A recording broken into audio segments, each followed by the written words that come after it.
Welcome to the Erotic Realm podcast, where we explore the psychology of darker desires. I'm Em, and if you're new here, welcome. I'm a psychosexuality nerd with a background in psychology, sociology, medical science, and Tantra. I'm also in a 24/7 collared relationship, and I'm passionate about humanizing kinksters.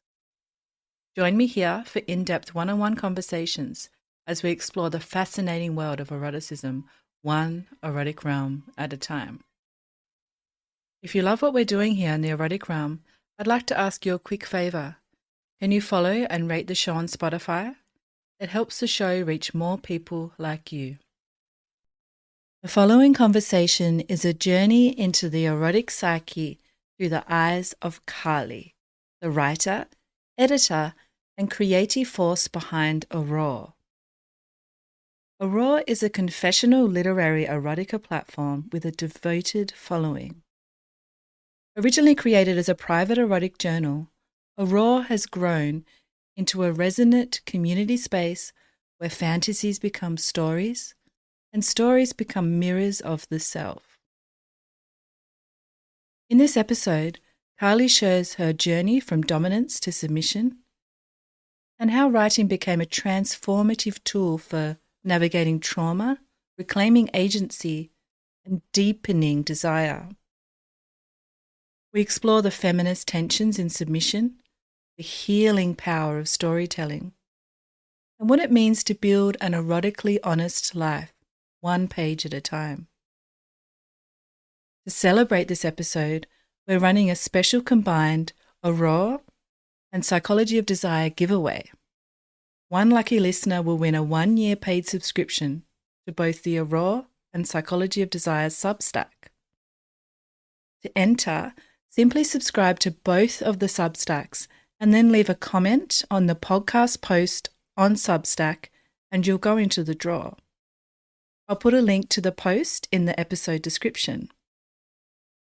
I'm also very excited to announce a new project named the Her Climax Code. This is a brand new survey I've created that explores the hidden dimensions of female orgasm. If you're curious about how other women climax or want to help map the territory of female pleasure, the survey is now live and open for responses. Anyone can do the survey. The link is also in the episode description. Your anonymous insights will directly inform an upcoming case file in the Psychology of Desire series.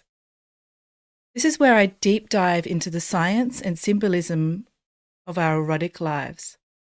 If you missed the first case file on foot fetishism, it's already live and packed with juicy psychology. Feel free to check it out. And now, back to today's episode. Whether you're a writer, a voyeur, or someone who's never dared to put your fantasies into words, this episode invites you to step into the world of Aurore and into the mind of its creator. Kali is proof that erotic self-expression isn't just titillating, it's transformational. Enjoy. Hi everyone, and welcome to the Erotic Realm podcast. Today, I'm very happy to have with me Kali. Welcome, Kali. Hi, thank you so much for having me. Thanks for being here. So we usually start the podcast with getting to know who you are outside of your sexuality, whether that be your general work area, if you're happy to share, or your hobbies, or both.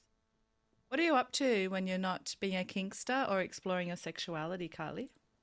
Well, it's funny you say outside of sexuality because I feel like sexuality has permeated all of what I do, my Mm-hmm. hobbies and my work. I run a website for confessional erotic literature. So I collect stories from people all over the world. The stories, of course, began as my own and friends of mine. And now we have over 250 stories from people everywhere talking about their most positive sexual experiences. So I edit the stories and I package them in, I think, really fun ways. I ask questions to my community on Instagram and Substack to allow people to relate to similar experiences they've had or want to have with using these stories as kind of a jumping off point. And I was going to say, like, one of my biggest hobbies is reading, which Hmm. obviously I began reading a lot of erotica at a very young age. And I don't read so much anymore for fun, but I am still an avid reader. I think because I now read erotica for work, I tend to want to read more fiction that, I mean, there's sex in everything though, right? And I Hmm. still really enjoy a novel with a good sex scene. But aside from that, I love to travel, which also is often studded with sexual encounters, if it's a good trip at least, right? But yeah, what do I like that isn't related to sex? Good question. I think, fashion, my interest in fashion relates back to sex. Hmm. Cooking and eating, such a sexual thing. So, yeah. Well, you know what? I am a dog mom. I have Hmm. a beautiful little Jindo mix. He's a rescue.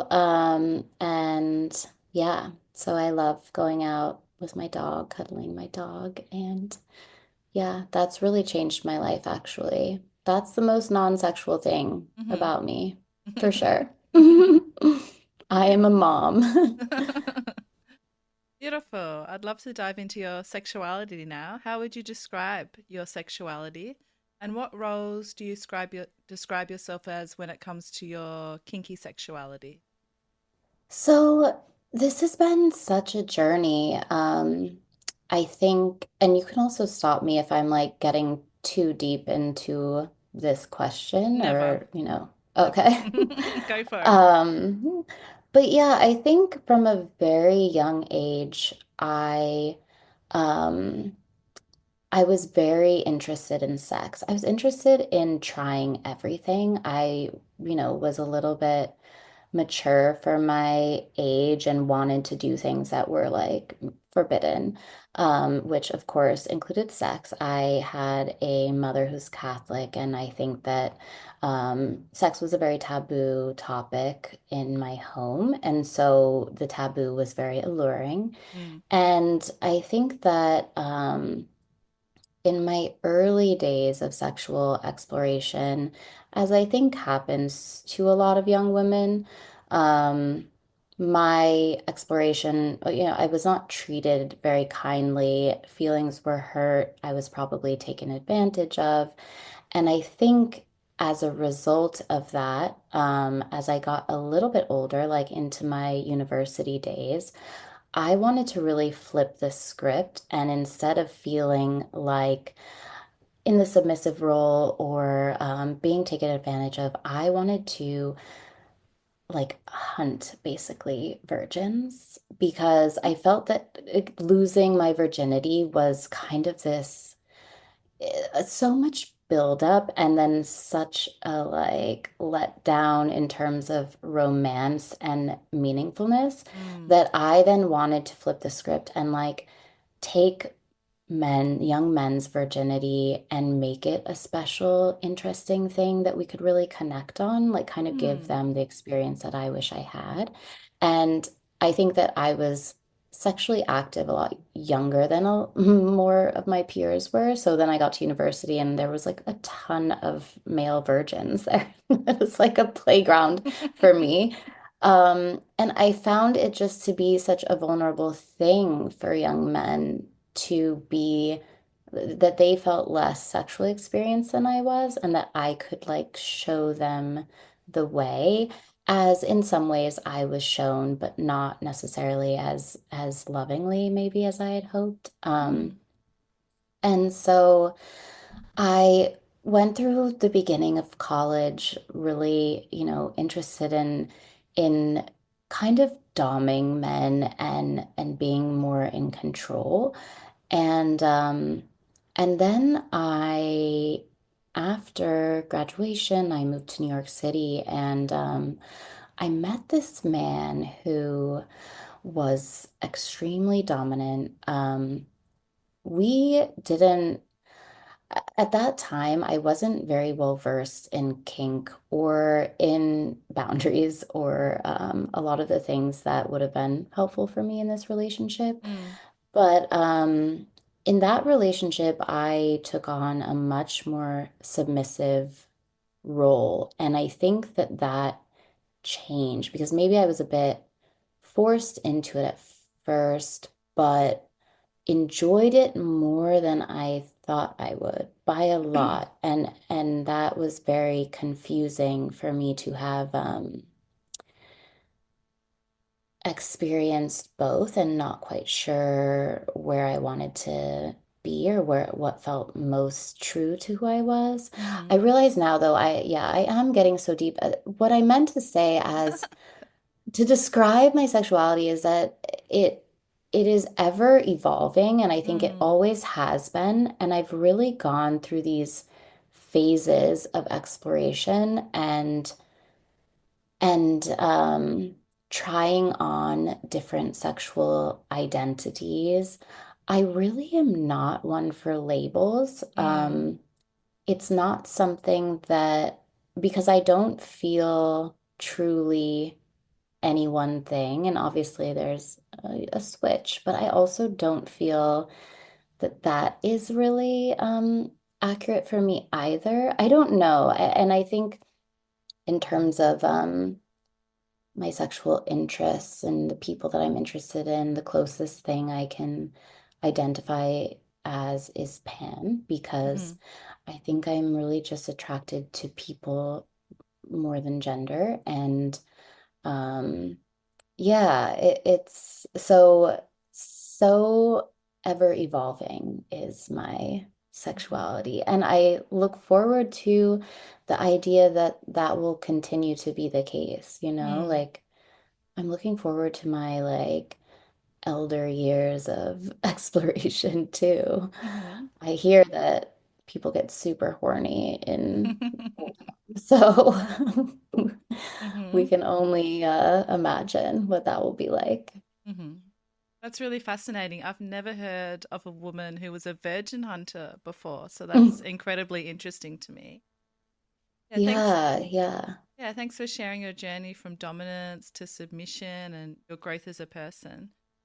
I wanted to get into that a little bit more because in the pre-podcast form, you mentioned that your submissive side emerged through a difficult, even somewhat abusive relationship, and that you had to navigate a conflict within yourself between empowerment as a feminist and your desire for consensual domination.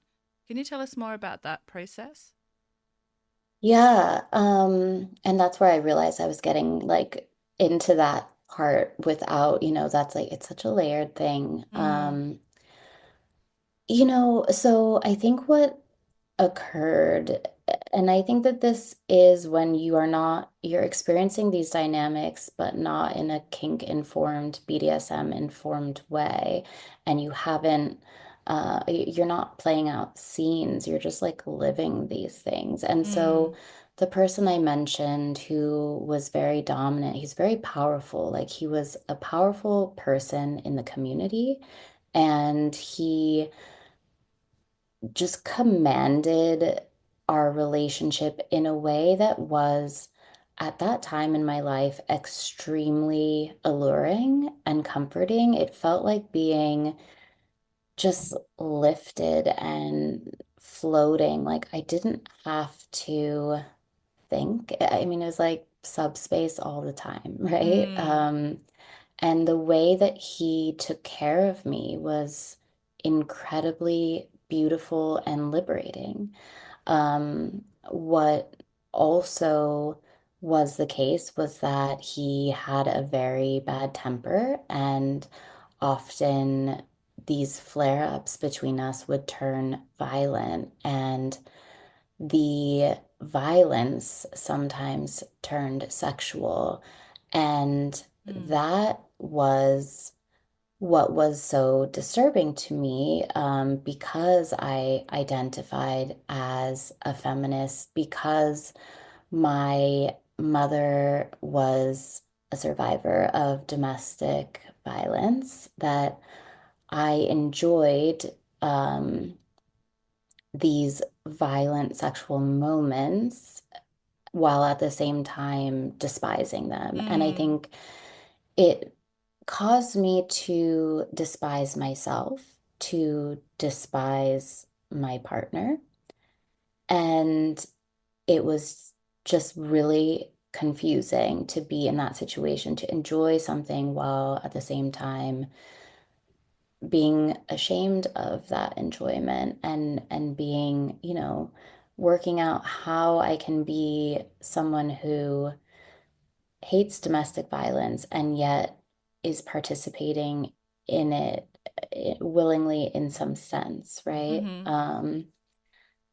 And I mean, looking back on it now, it's like I don't know that these moments would have been quite as powerful if they had been consensual. And I think Mm. that that's kind of where um, kink sometimes doesn't work for me because I think sometimes I need that, like, the natural aspect of a moment to really take me away and really be meaningful for me. Mm-hmm.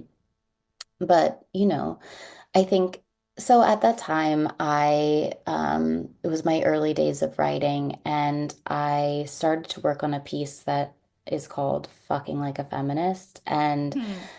I began to kind of unravel what I was feeling and interviewed some experts for that piece. And they ended up being, of course, like kink experts and BDSM community who shared so much about how feminism and submission can coexist Mm. and how being submissive is the ultimate trust with your partner. Of course, these things were missing from my relationship, right? And at that time, because we had gone so far into the dark place, I don't think it was possible for us to then communicate, like, yes, part of this is actually really good and enjoyable, but there's part of it that's not okay and needs to end. Mm. And ultimately, it was a relationship that I escaped from, but it was incredibly damaging, I think, after the relationship because I mourned the loss of my dominant, even Mm. though this was not an established, healthy dynamic. And I knew that I had to get myself away from him, but at the same time, really missed it and didn't quite know how to move forward and find that again in a healthier way. Mm. So it took a long time, and I don't know um, if it was because of that relationship that it was so difficult for me to find my next partner, or if it was just, the time that we were at in the world. But Mm-hmm. the next serious partner I had actually was submissive. And Mm. so here's what I mean by these like cycles and phases, like perhaps even over corrections. But Mm. yeah, my next partner really wanted to be dominated by me. And I think it was in doing in attempting that I kind of realized like this dynamic doesn't work for me in a romantic way. It can work for me like in a purely sexual way or in a professional way, but I Mm-hmm. don't want to be my partner's dom. And so um, that was an interesting discovery, and it was also at a moment in time where it was actually Trump's first campaign season in the United States. And myself and many other women, I think, were feeling incredibly angry at the patriarchy and that we were being dragged through the media circus and the sexual assault trauma and all of this stuff is happening around his candidacy and ultimately him winning and then putting Kavanaugh the Kavanaugh hearings where he was accused of sexual assault and then became a Supreme Court justice. So there was a part of me that really wanted to channel that anger into the psyche of a dom with a sub, but it Mm, ultimately was too confusing for me to be romantically dominant. Yeah. mm, mm. Wow, thanks for sharing about such a vulnerable part of your past. I'm sure there are a lot of listeners out there who may resonate with the incredibly confusing issue of domestic violence versus consensual kink and how to disentangle that trauma. And then on top of that, also how we can be feminist and submissive. There's a lot in there. Hmm. I'm curious about how has reclaiming dominance and submission on your terms shaped your understanding of personal power and erotic identity today for you?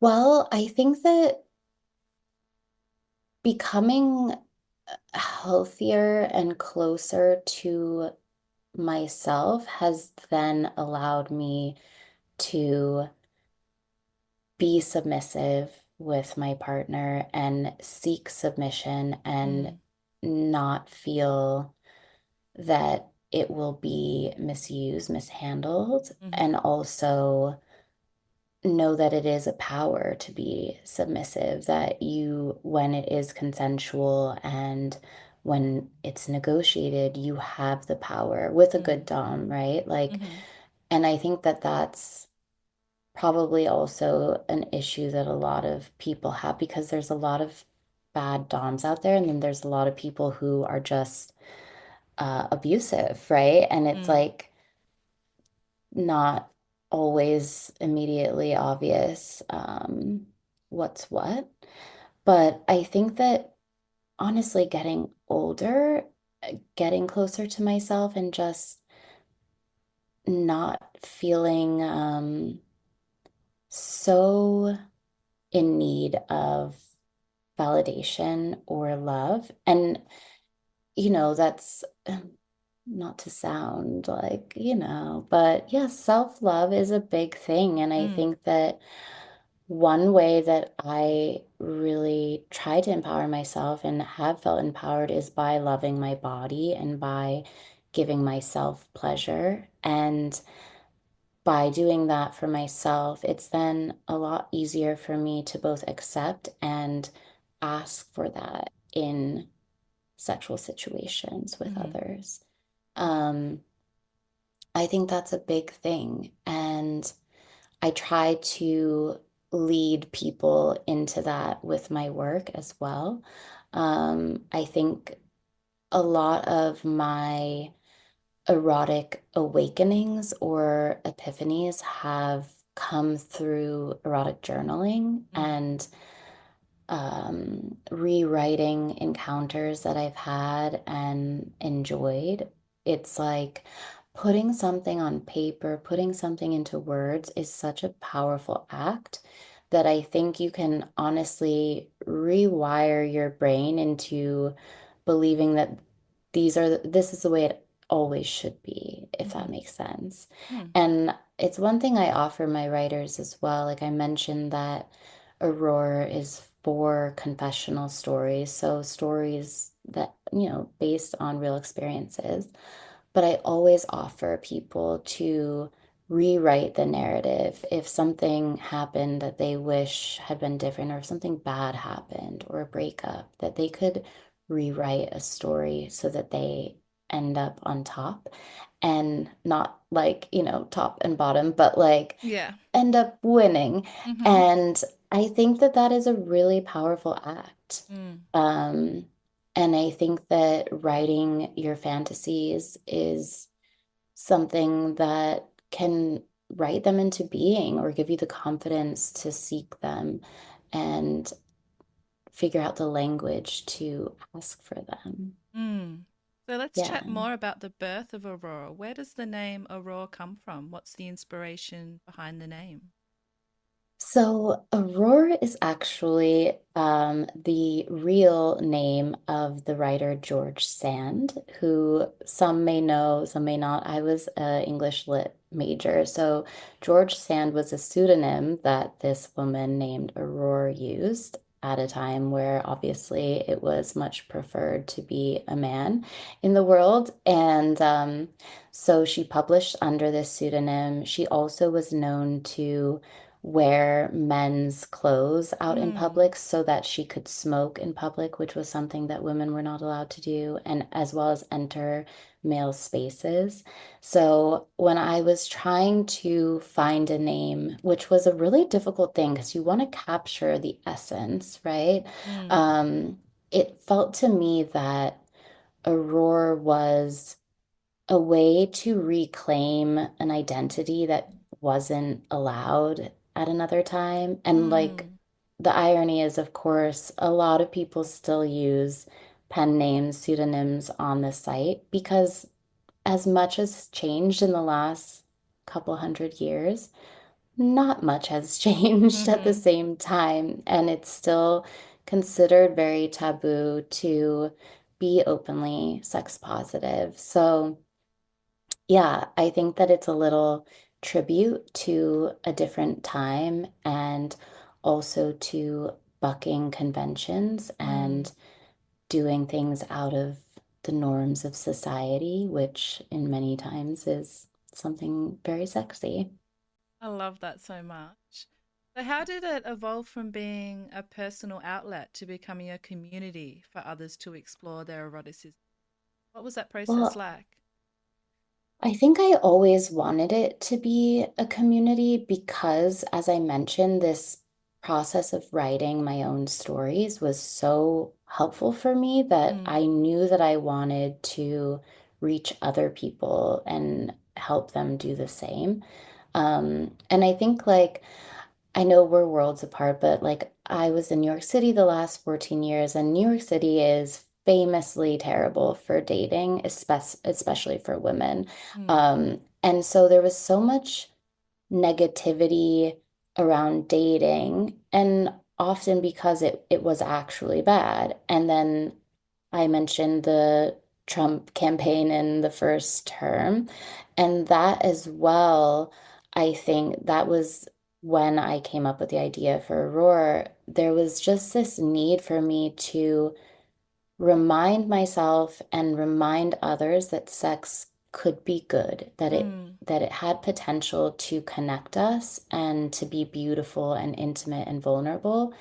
And I think for a lot of women during that time, it was just so difficult to love men. It's like, yes, we love men, but I hate the patriarchy and I hate what it's doing to the men that I love. And I think I wanted to be able to spread that kind of difference in outlook and hoping that, if we talked about the good stuff more, that it would spread, right? And mm-hmm. so I began with the launch of my website, hosting writing workshops to really guide people through that process. And I think from there it grew. So then the pandemic hit. I started Aurora in 2019, and then the following year, the pandemic hit. And then, the pandemic was actually great for erotica because I think people had viewed all of the visual pornography online and Mm-hmm. they were looking for something Mm-hmm. different. So, yeah, at that time, I gained a lot of followers on Instagram and a big workshop community. And yeah, it's so lovely to get stories submitted from like random parts of the world. Like I had a writer submit from Beirut, and like when I Mm, went to pay them, they were like, "Oh, well, like I don't really have like a bank account, so can you use this app?" And like it was a whole process, and it's just like I love that even in a country where this person was queer and it's not technically legal, that they found this outlet to share their truth with the world, you know? Mm. And I think it's a really beautiful thing. And I think you understand because it's similar to what you're doing too, to Hmm. sharing these stories and connecting people through eroticism. Yeah, and it shows how important sexuality and sharing our stories is, that they would go to that trouble, make sure that their story was released to the world. Beautiful. Yeah, Mm. absolutely. I'm curious to know, so you've read a lot of erotic stories now from all around the world. What patterns or recurring themes do you notice when people start writing about their fantasies? Are there common threads you've noticed in the psychology of what people desire? Well, yeah, and I think it's really simple. And Mm-hmm. so most of my writers are cis hetero women. Mm. And I think what we see in these stories that, all stories are meant to be positive. So they have to be about good experiences. And like, what is a good experience for a straight woman? And it's being seen not in just a physical way, but in an emotional way. And that Mm. communication that they are getting feedback on their beauty and their mind. And I think that that's like what really comes through for me in these stories. Like a lot of the stories are this kind of growth story where a person has a moment or like a long time where they've lost touch with themselves, where they don't know who they are anymore, and where sex solves that problem or sex shows them who they are. Sex takes them somewhere new. And Mm. I think that that is so powerful that, and it's so real, you know? Mm-hmm. It's so possible for us to have these transformative sexual experiences if we open ourselves to them. Um, but yeah, I think that that's the one really strong thread I see through everything. And then Mm. I would say also I see a lot of like the sharing, open relationships, threesomes, or having a cuck situation or your husband present for different sexual encounters. I think that that's also like a top thing that people write about. And that's probably because doing something like that is also a big, outstanding, memorable, life-changing experience, you know? So people tend to write about the times that really impacted them or really are memorable.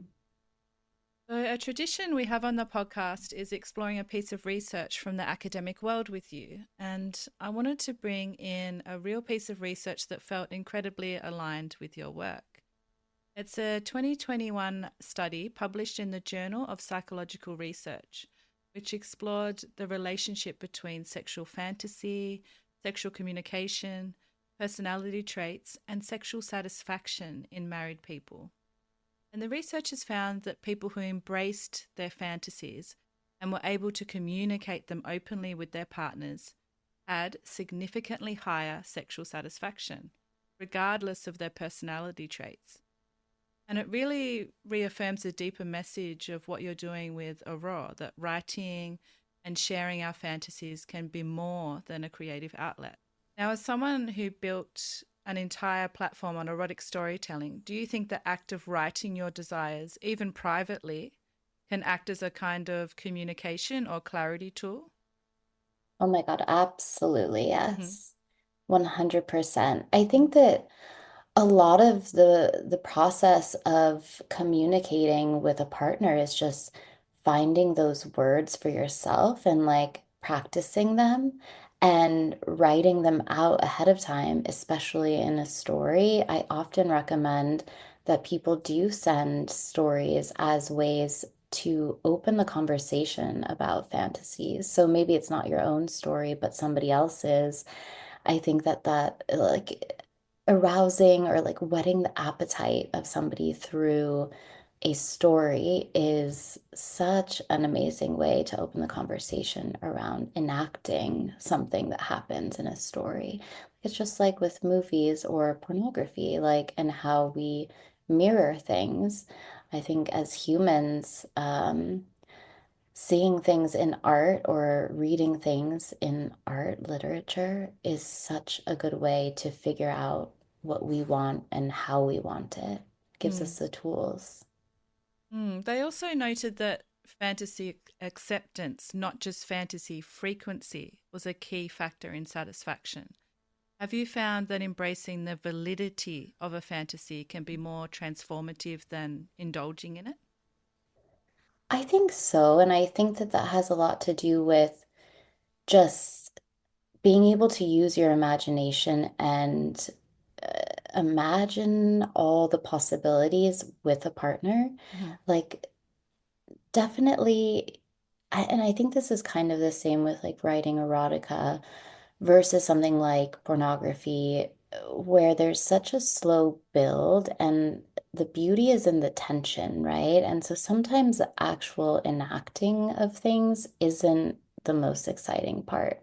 Sometimes the idea of enacting them or like beginning to put the things together is enough to fulfill or to scratch that itch of a fantasy. Mm-hmm. And I think when you say the fantasy acceptance, like between partners, I think that that goes back to just feeling accepted and safe and that you are not judged. And I think that that's really something that I aim to do with Aurore. Like, and I think it's always been the case that I am not a judgmental person, and a lot of friends and even like near strangers will come to me with stuff that sometimes I'm like, wow, like this is really personal that you are Mm-hmm. sharing this with me. But Mm-hmm. I think that there's so much judgment and shame in the world that like when people feel safe to express, that is so powerful. And I think anything I can do to eliminate shame and create more open communication, I think then translates into relationships as well. Mm-hmm. Totally. Now, one of the themes in the study was that fantasy isn't always about what we want to do. Sometimes it's what we need to understand about ourselves. Now, when you're reading these submissions on Aurore and also in your own erotic explorations, do you have a sense of when a writing piece is revealing something deeper? Or is it more something that only the individual writing it can understand? I think what I see sometimes in writing is people trying to make sense of Mm. what they feel. And that sometimes means that they're writing around something Mm-hmm. and there isn't that like grit that I'm looking for. And that's when I go back to the writer and ask them some deeper questions. And that process reveals sometimes what is actually being desired or what this fantasy or experience is actually revealing to them. I don't think that it's always I don't think it's often apparent. That's often something that needs like some work to get there.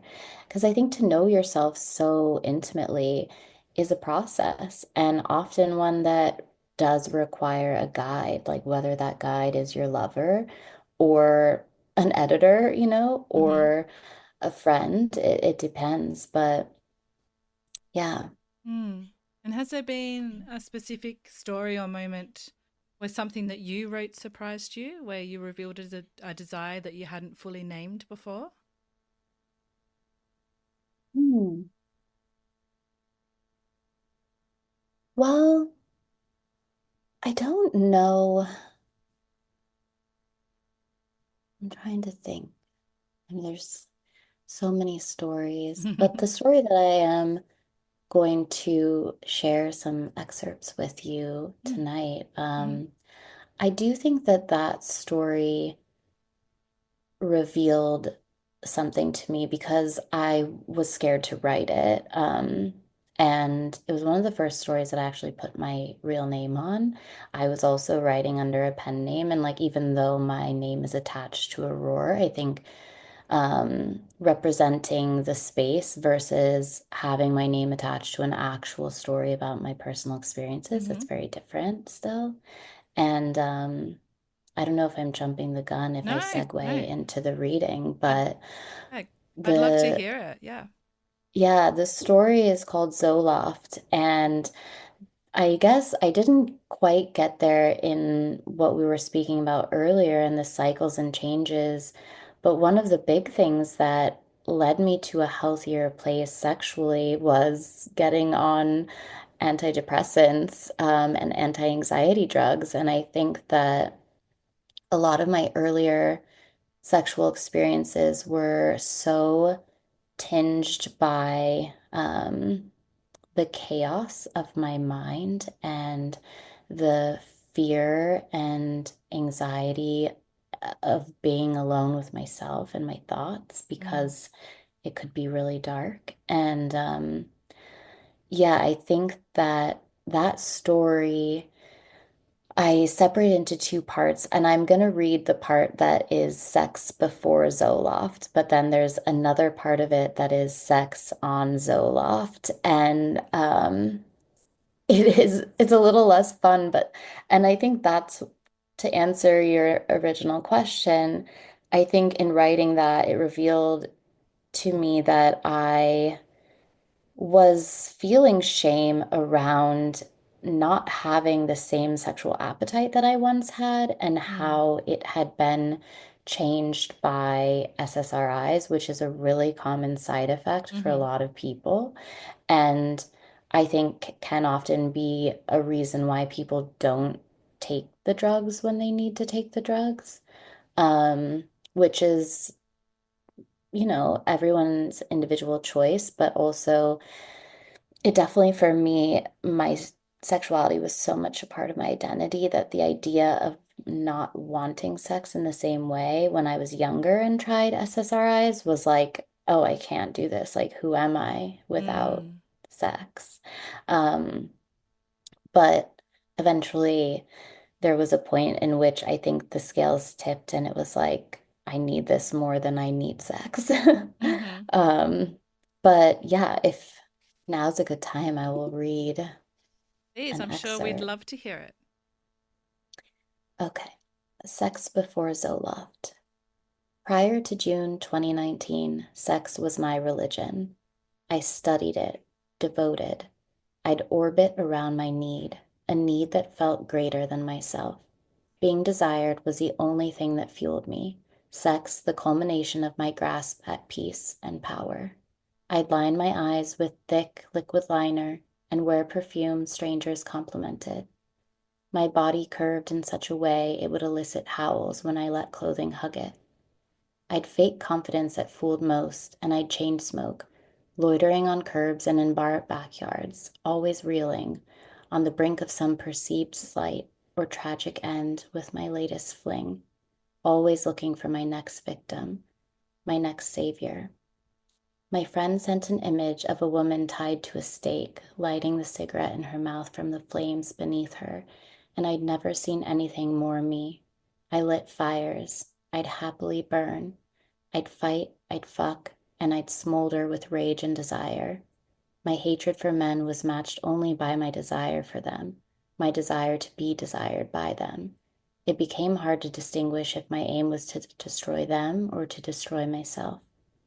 One night, in a madness to escape the overwhelming sadness of a recent breakup, I approached a man in a bar coming on strong. His friends told me he was engaged, as a warning or a plea, but I ignored them, continuing my mission, bringing him home. I was insatiable and reckless. I'd send graphic nudes to people for attention, then ignore their advances at parties. Once I arrived 2 hours late to a good friend's birthday because I decided at the last minute to go home with an afternoon date. I'd be the person making out with her new boyfriend you're meeting for the first time in the corner of your living room while you're throwing an intimate dinner party. Juggling, rotating, never alone too long. I couldn't bear it. Have a splitting headache? A fuck will cure it. Piss someone off? Seduce them. His foot is out the door, suck his cum like venom from a wound. Then I encountered a heartbreak I was unprepared for, and I crumbled. I could not recover. Not even the new beautiful boy I procured helped shake it. My friend told me, seriously, just take the pills, the ones that sat like a Bible on my nightstand, never opened for months. And then it smooths. A gentle ease soaks my furious brain. The delirious desire quiets. My phone alerts me each day to take my pill. It's not birth control, it's some other kind of freedom. I swallow, and that's that. That's the sex before Zoloft section of that story. Wow, that's really powerful. Thanks for sharing. Of course. Hmm. So, what do you think changes when we voice desire like you just did compared to keeping it on the page?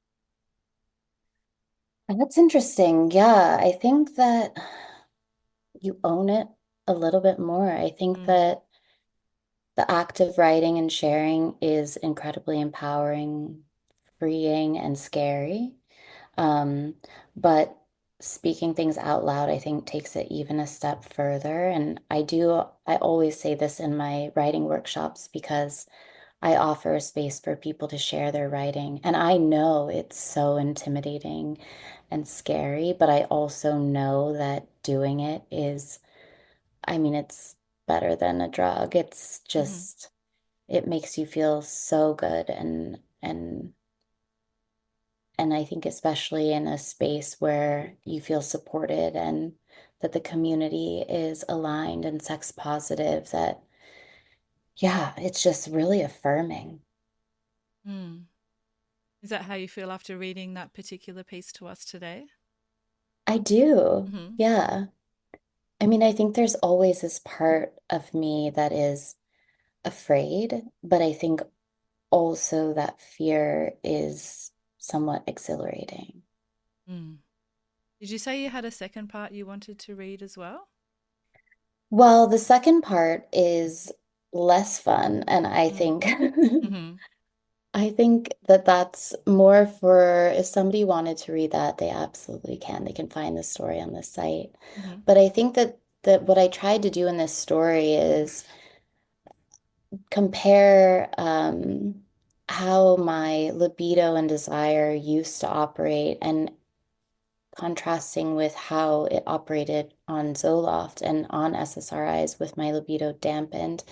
And a lot of that is really responsive versus spontaneous desire. And it was just something that I had never experienced. So it was a real learning curve. And I think that there was definitely a time that it did feel that my identity was muddled by the change. Mm.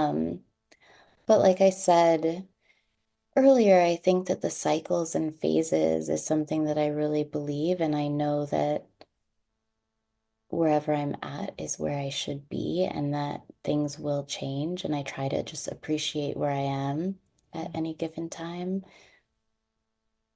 Mm. So, what do you think erotic stories tell us about modern desire and how it's shifting in today's world?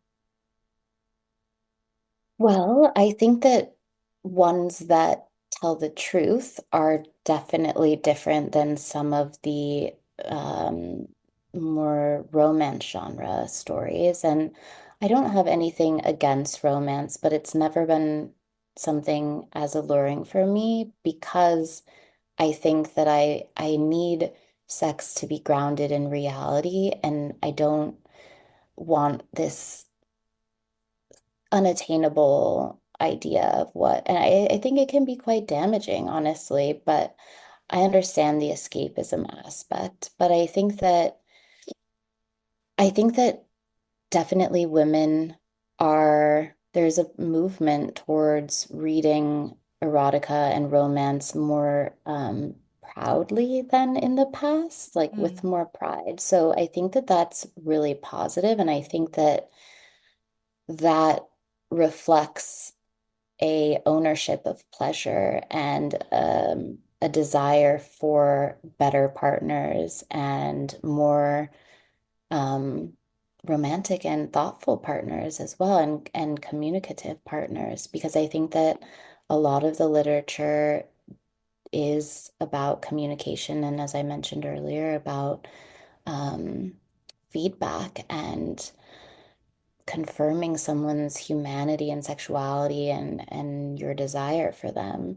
Um, yeah. Hmm. So, if someone listening today wanted to start exploring their erotic psychology through writing, where would you suggest they begin? One of my favorite exercises to ask people to do is after a shower or in the morning as you're getting dressed, to stand in front of a full-length mirror and write about your body. So describe your body, looking yourself up and down from the point of view of someone who really wants to fuck you. So every Hmm. curve, every scar, every bruise, you're looking at that as if it's the most alluring thing. And trying to see your body through eyes of a lover as it should empower you and make you feel desired and hot and sexy. And I think that that's the place that I want people to write from, one in which they're not trying to hide behind anything. I love for people to give me like really rich body descriptions because I want to represent more diversity in erotic writing. And a lot of romance, you get very specific body types, and just like a lot of pornography, right? So, like, I'm looking for the alternatives and the real stuff and the curvy stuff. The imperfect stuff to me is perfect. Hmm. So, I think that that exercise is a great way to go into it, to be turned on by yourself and to write from that place. I love the idea of that exercise. That's so. Hmm. If our listeners want to find you, Carly, where can they find you? They can find me on Instagram at Read Aurore, and I'm also on Substack now as Read Aurore or Aurore Erotica. Wonderful. And finally, if you had to describe your erotic journey, everything you've written, lived, and discovered so far in just one word, what would that word be? Okay, I thought about this a lot. Okay. The word is tidal. So both like an epic wave and something that is ebbing and flowing. Hmm. Beautiful. I'd like to thank you for being so open and sharing yourself with me and our listeners today, Carly. It's been fascinating to hear your story. Thank you so much for having me. I really love talking to you. Yeah, thank you again. I'm Em, and this has been the Erotic Realm podcast. Thank you for listening to the Erotic Realm. If this episode stirred something in you, please take a moment to follow the show, leave a rating, or write a review on Spotify or Apple Podcasts. It helps more people find the show and brings visibility to this deeper conversation about eroticism and self-understanding. I'd also like to invite you to dive deeper into the psychology of desire, including my writing, research, and upcoming courses over at psychologyofdesire.com.